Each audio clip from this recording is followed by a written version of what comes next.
Kiangalia taarifa ambayo inatupa muda wetu ambao umeyoma, taarifa ambayo inatumalizia taarifa za mwisho ni kwamba kumekuwa na uhasama wa wakulima na wafugaji wa mifugo huko Igembe North, ambapo sasa wakulima hao katika eneo hilo la Igembe North wamelalamikia uvamizi wa mifugo katika mashamba yao, wakisema hali hiyo imesababisha uharibifu mkubwa wa chakula ama wa mazao yao.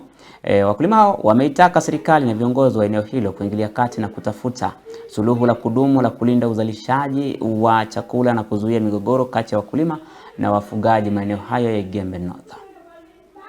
Niombi yangu kwa serikali iweze kusaidia watu wa area hii ili waweze kupata haki yao, kwa sababu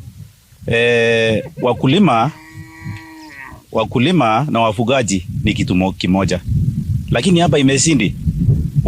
Wafugaji wamehangaisha wakulima. Ukiangalia kwa mashamba hakuna mahindi, hakuna marawe, hakuna hata njugu, hakuna anything. Yote imeharibiwa na ng'ombe za marafiki zetu kutoka sehemu hizo zingine. Hakuna chenye tuliweza kuvuna kwa mashamba. Walikuja wakaingiza ng'ombe kwa shamba zetu, wakalisa kila kitu huko.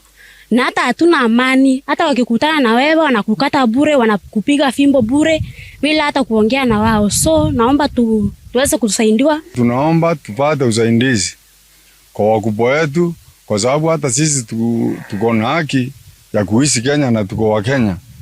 Hata waborona mbeleni hawakuwa wanafanya hiyo, watu wanatufanyia, kwa sababu hata shule watoto hakuna haki, ilifungwa na waendi kwa shule.